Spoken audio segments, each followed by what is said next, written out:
Welcome back to the Mo Levy Show.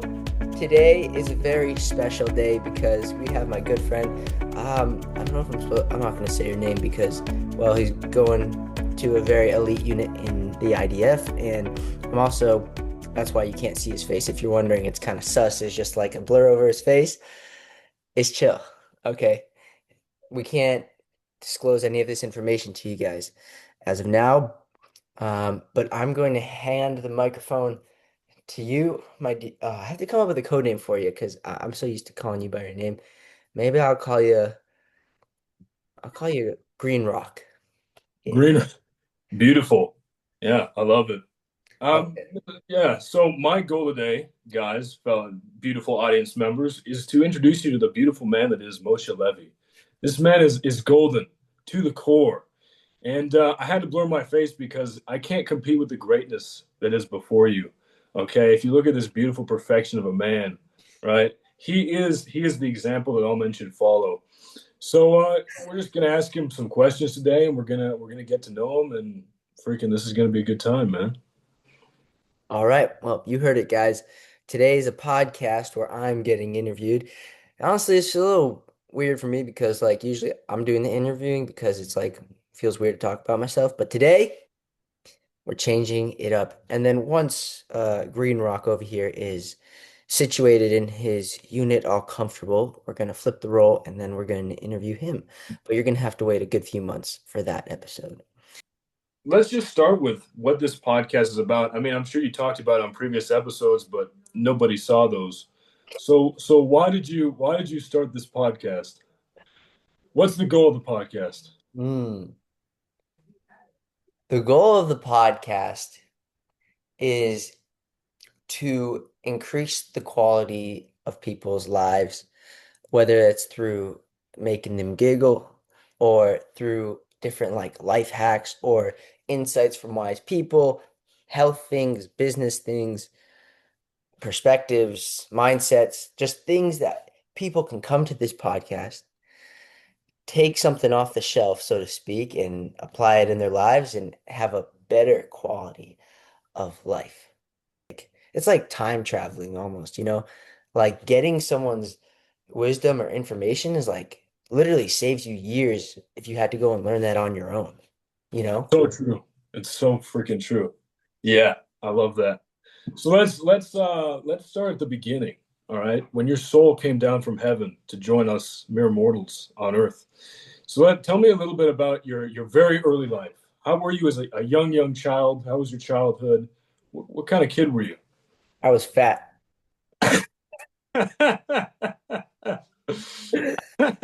Uh, Uh, so I popped out in the holy motherland of Israel. how And many pounds were we talking? How uh, much weight? well, How much keep in mind, man were we with? I'm a shorter guy, right? I think I was Yeah. like 8 or 9 pounds or something. Oh, Yeah, I was a bowling ball, and I would dress yeah. in my overalls and run around with my drumstick. I don't know, like eating. So that was kind of started over there. Then my parents, we had to go back to America, family issues and people passing away and whatnot. So the family was needed. So we went back. Grew up in Chicago. Went to school in Chicago. I was doing Taekwondo. My mom's eighth degree black belt, and Wow. yeah, so you know. You gotta behave. So Teach yeah, you. Yeah. so a lot of martial arts, Jewish school, which I didn't like, and yeah, that's kind of so Chicago. Grew up in Chicago. Then we moved to Arizona for some health issues and also just wanted to restart. We were sick of the Chicago. It's kind of gross there. It's like a bunch of cold toilet and no sun. So we switched up. We came here to Scottsdale, Arizona with the beaming sun and we got new schools. And I was here for eighth grade, which was great. I met a good friend here. But then when it came time for high school, out here, there's only two options. Number one, you go to a super religious intense school, or you go to public school. And I wanted to go to public school, but my parents are like, hell no. You already get enough trouble in Jewish school. If we send you to public school, it's over. Which is, I'm happy they didn't do that. So I started in the religious school for a month. About a month and a half in, the rabbi's like, Moshe, will you please leave our school? I was like, let's go. So Oh man. yeah, then they sent me to San Diego. Went there for 4 years. Lived with random host families and by the beach. It was really cool, like surfing and making friends over there. Went to Israel last year. Was planning to go to the army. God changed the plans. Now I'm back here in Arizona. And this is really honestly like my second year like living here, because I've Mm, been always been away from home since we moved mm. pretty much. That's the short wrap of that chapter. Does that kind of is that That's fantastic. At what age do you think you realized you were so beautiful? Oh, that's such a funny question. Uh, let's see. I probably started having a crush when I was in like beginning at 10th, maybe 15 years old. I was Yeah. like, hot man! Ah! Cut, never mind. Yeah. Uh, yeah. Okay, so let's talk about some kind of deep. Teenagerhood is it's an interesting time for a lot of boys or young boys that are transitioning to be a man. Mm. How was that transition for you into manhood? Were there challenges along the way? And additional question to that, what was your biggest accomplishment and biggest regret from that time period? Going from, let's say, age 14 to 18. Mm. So that is actually a crazy time. Wow. So starting at 14, I think like most boys, you start to care a lot about how you look, what people think about you, your status, your ego, especially girls, that's like that. If girls like you, I feel like in at least in my world of where I was like in California, like you're golden. But if not, you're kind of a loser, like which is not true, but that's the mindset starting off at that age. So starting off that journey, I was totally all about getting significance. Like I needed to be approved of, validated. Like I needed people to like me a lot. Uh, and that led to doing a lot of things that would compromise my values and a lot of people pleasing, really, of like putting aside what I feel is right for them to like me. So, I would be cool, have friends.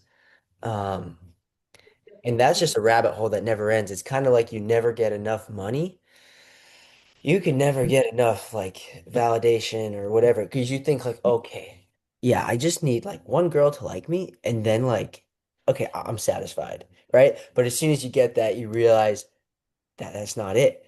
And you have to go more and more and more until you finally realize that that whole entire paradigm that you're digging into is just an endless black hole that never never ends and never gets you what you're looking for. So I'd say ninth grade, 10th grade, 11th grade, 3 years I was in that paradigm of girls, attention, significance, validation, all about the looks, um, and like being cool and chill and like, you know what I'm saying?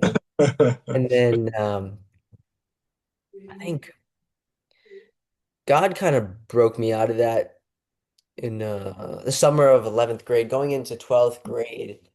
I had like like it was like 2 months where I was dog watching a friend's house and I was alone. It was just me and the dogs.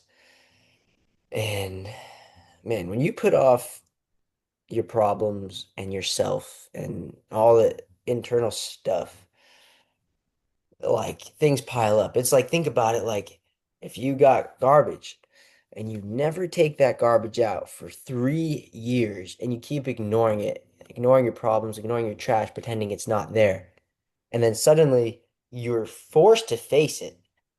Oh, you're gonna be like, Mhm. damn, like Mhm.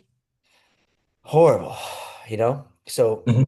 when I was with in this house alone with these dogs for 2 months, it was just me and myself, and I hated myself because it was like all those years where I was like shoving parts of myself away, or like whether it was my serious deep part or my goofy part, like I was totally playing this character, this mask, this role, who I wasn't really. I was just doing it for other people to like me, and then I was forced to face that. All of those quote unquote demons, I guess, and garbage. And that was very painful but transformative time for me. And then senior year is when I really started to bridge out of that. I started to see more clearly. And I guess that's also the year I kind of turned 18, which is funny because it's wrapping up, your Yeah, yeah. 18. What inspired this change in you at around age 18 where you decided that you didn't want to continue just living to please other people, you wanted to live according to your principles? It's a sad truth that we don't change and wake up from things staying good. We want things to be good, we want things to be easy. But when things are easy, it's nice, but we don't change. So I think one of the catalysts to that change was actually the pain.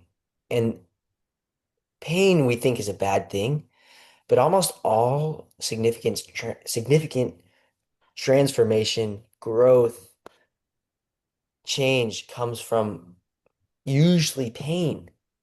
It's usually a hard thing that wakes you up, whether it's getting that baby mama or or like for me, like being like forced to face that, or someone else like having to go through a major financial thing or a breakup, and then that pain wakes them up versus things just being good and they can change. So ideally, we would like to be able to have things be good and change, which is a place I think we can get, but a lot of the times we need that. So I think that that was one thing that totally shifted my mind. Like, okay, that's all kind of a pile of BS. And also, my dad sent me a clip of Tony Robbins sharing something, which I really resonated with. And then I started getting into that sort of stuff. I got really into breath work a lot, like a lot more into nature. I always was, but more than you should start exploring it more. Um, Learning from like different like mentors or people who are wiser in these areas.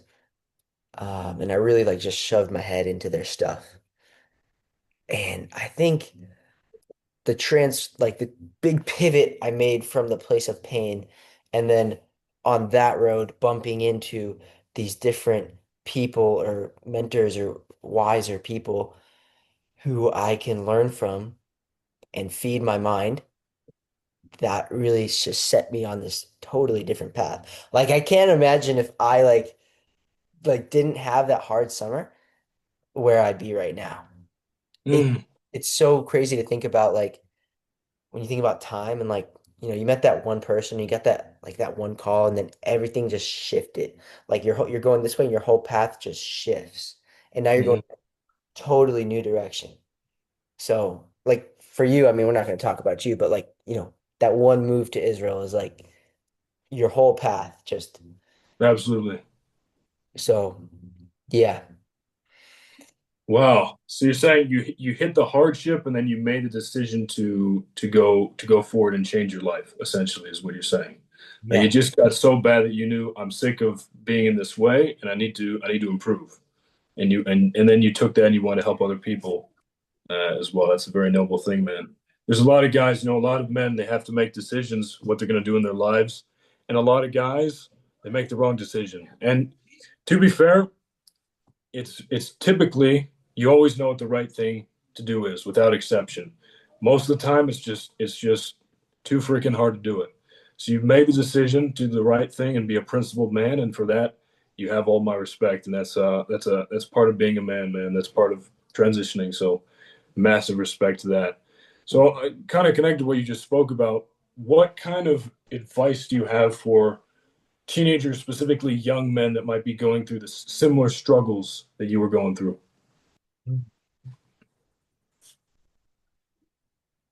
Yeah. So if I were to go back and tell my younger self, the biggest thing I would probably say is what you're looking for, you're not going to find it where you're searching. And then a level deeper is really to like see through the mask.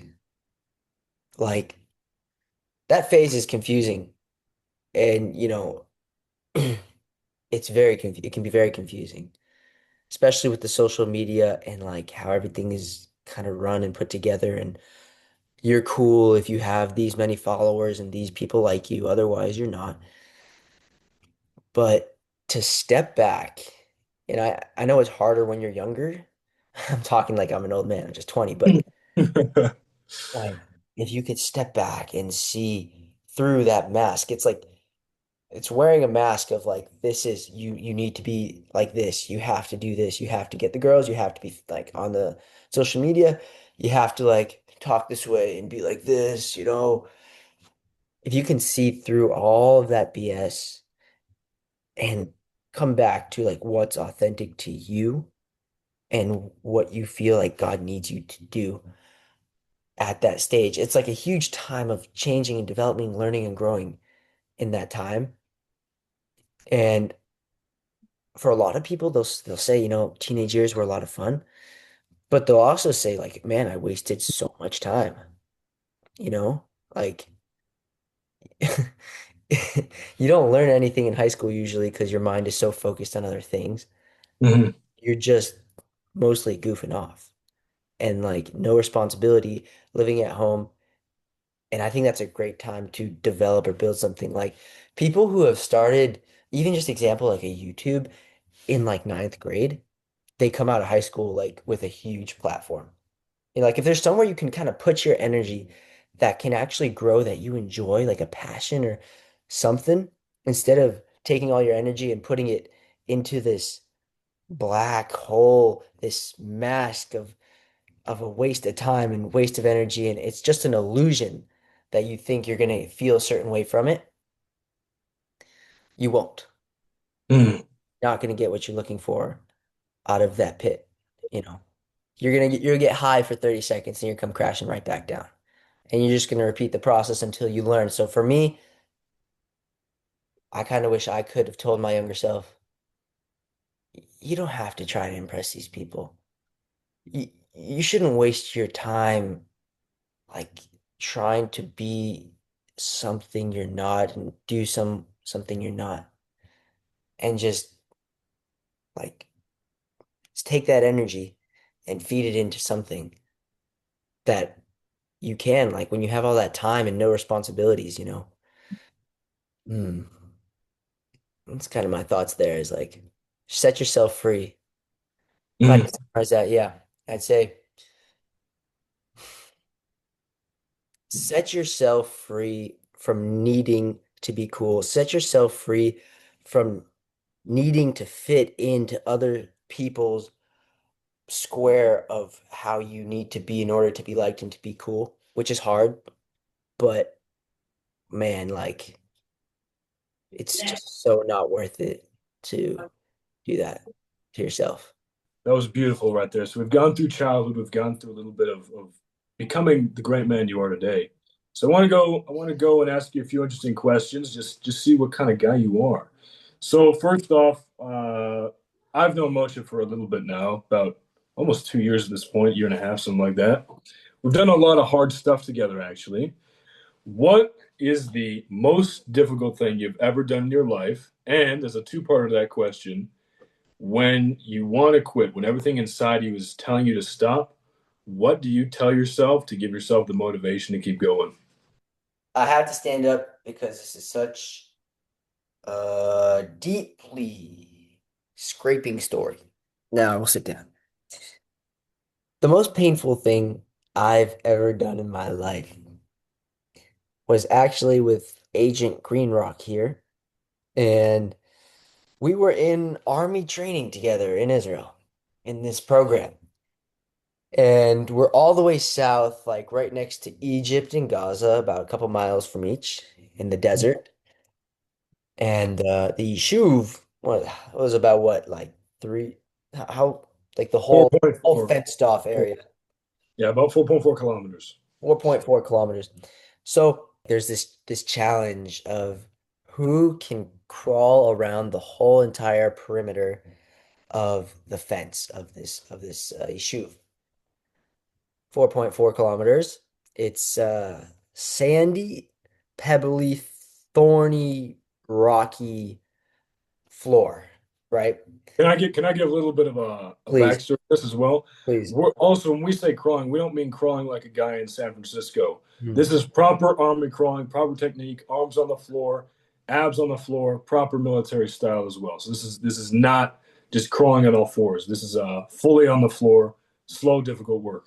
Fully nut dragging, absolutely shredding, just horrible. Like Agent Greenrock said, your chest, you're on the floor. Yeah, that's it. Thanks for pointing that out because, they might think like crawling, what?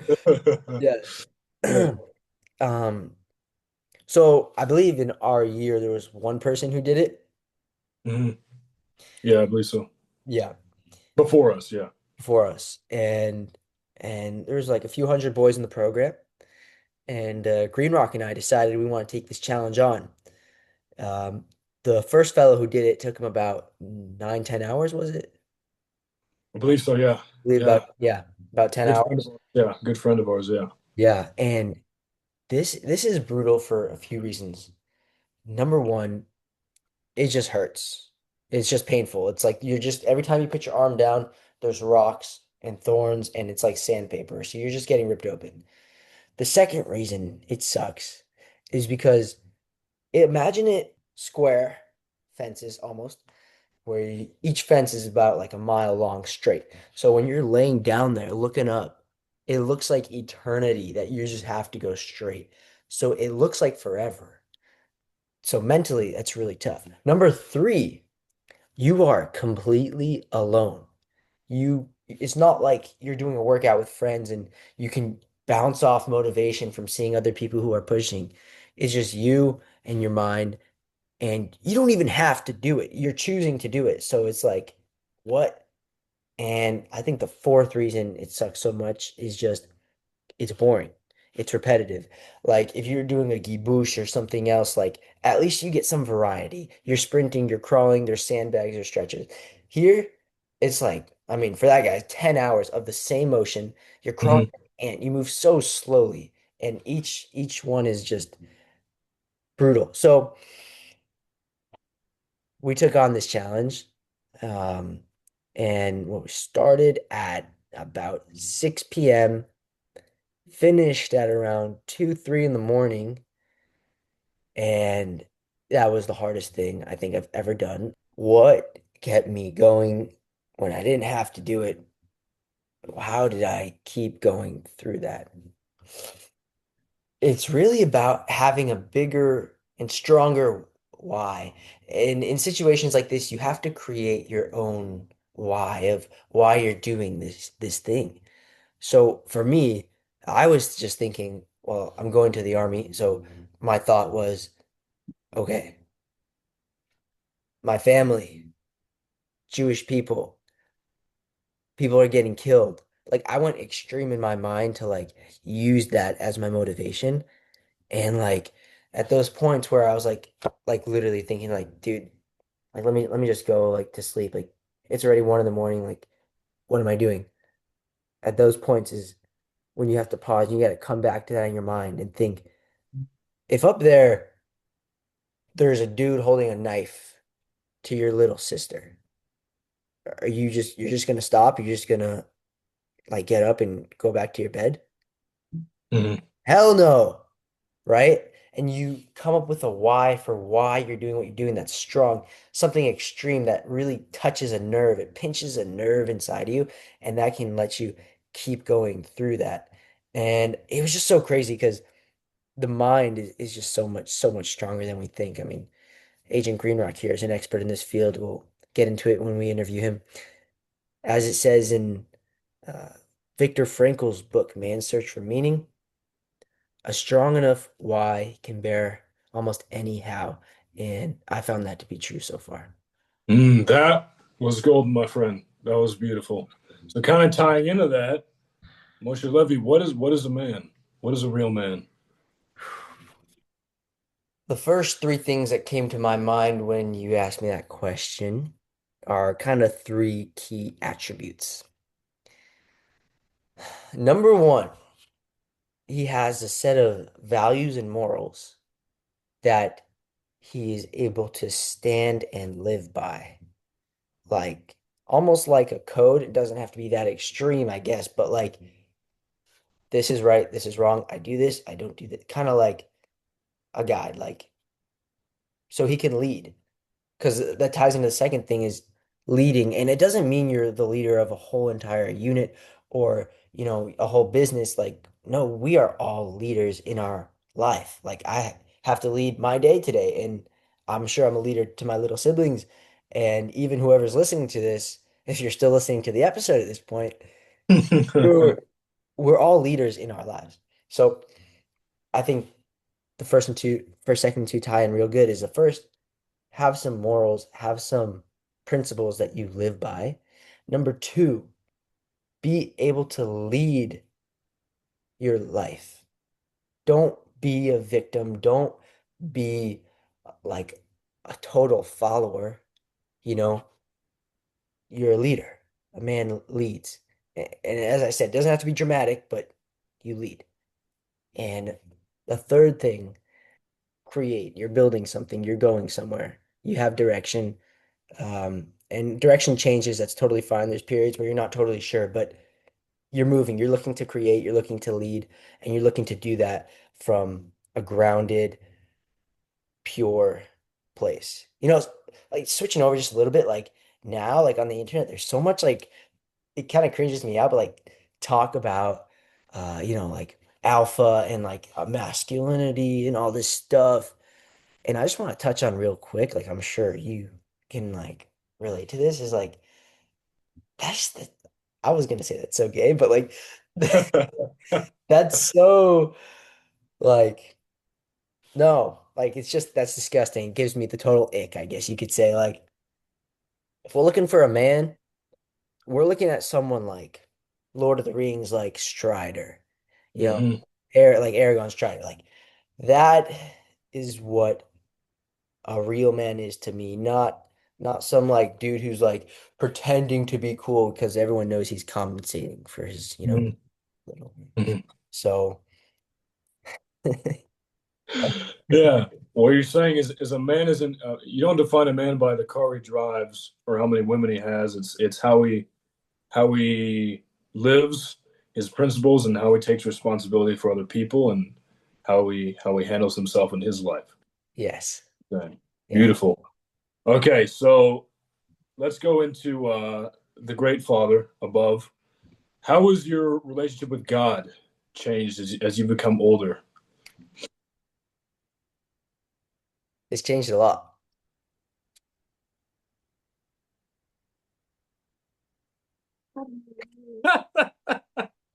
You know what? I think that's funny. I think that's funny. So beautiful answer. I think it's quite to the point. I agree. Couldn't agree more. For the next period of your life, this rest of 2026, what do you want to accomplish? What's your goals for this year? My goals this year. Ladies, if you're listening, send applications. I'm trying to get married. That's Yes. one. Number two, I want to start to create the foundations for my empire of service. Not exactly sure what this is going to look like yet, but my brief vision is impacting spiritual, emotional, mental, and physical health in one stop shop with me and hopefully a bunch of other people.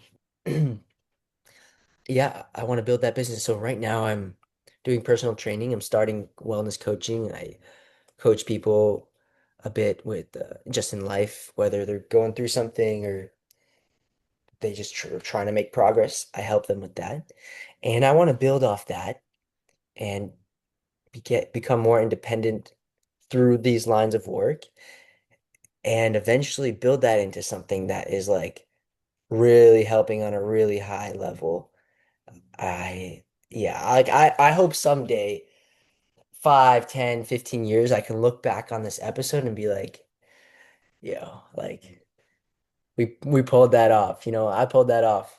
Like God needed us to pull that off and we banged that out. Like right now it's like it's kind of a dream. It's kind of like it's out there.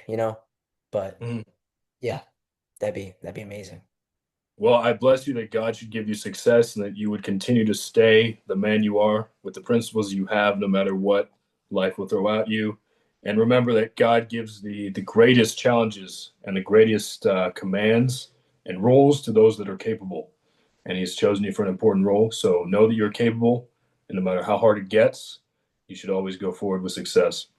So now that brings us to the last segment that I want to cover. It's called the Mo Levy questionnaire. I just want to do some rapid fire questions here, just to see what kind of guy we're dealing with here. All right, so Mo Levy, are you ready? Yes, Apples or oranges? apples. Favorite movie of all time? Lord of the Rings. Which one? Now it's getting complicated.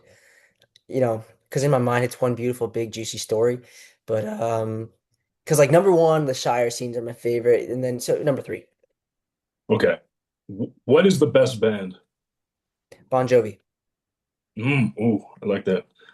Who is your favorite historical figure? Bruce Lee,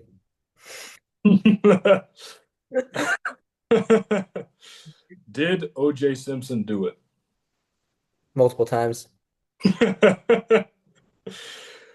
Who is the greatest athlete of all time? Me. Now, lastly, for the audience, many of you might not know, but Moshe Levy is actually a very jacked man. He's actually extremely strong, and he can shove a semi truck through a toilet. So, Moshe Levy, what is your favorite workout? My favorite workout is definitely shoving semi trucks through toilets. That sounds really odd. Um, I really like switching it up. Um, but if I were to give a very quick outline, I would say something that starts with one heavy move for repetitions a few times, and then going into high intensity sort of style things, supersetting things back to back, and just kind of destroying whatever part of my being is still awake. But obviously, not overdoing it, but I very much enjoy like sweating. But also at the beginning when I have the most strength, I like to get like the heavy move out first and like bang that out with resting in between and then going into that other stuff. Well, we finished the Mo Levy questionnaire. Those were some beautiful answers and beautiful words. Thank you. Mr. Levy, do you have a final lasting message you'd like to leave with the audience? My final message and a half for you beautiful souls watching this. If you think you are enlightened, spend 1 week with your family. And if you don't get triggered, pissed off, suicidal, or want to murder someone, you pass the test and you are an enlightened soul. But I haven't seen anyone pass the test yet, you know. And the final message I'll leave with people, besides for that, is just surrender. Ooh, yes, surrender. Surrender. Not in a war way, like surrender to your enemy and let yourself get violated. No. Surrender to God. Because everything is God. God is guiding everything. And I constantly find myself and other people, we try to control life, we try to manipulate life, we try to make it go the way we want it to, the way we need it to all the time. And if we can drop that and just have a little bit of faith. Lord, you gotta keep the faith. Wow. So, yeah, keep the faith, surrender, stop controlling everything. And when we drop this obsession of control of how we act, of how things go, how people treat us, and we just have a little faith, man, life would be a lot more peaceful, a lot more enjoyable. And yeah, thank you, Agent Greenrock, for putting together this show today. And thank you guys for watching so much.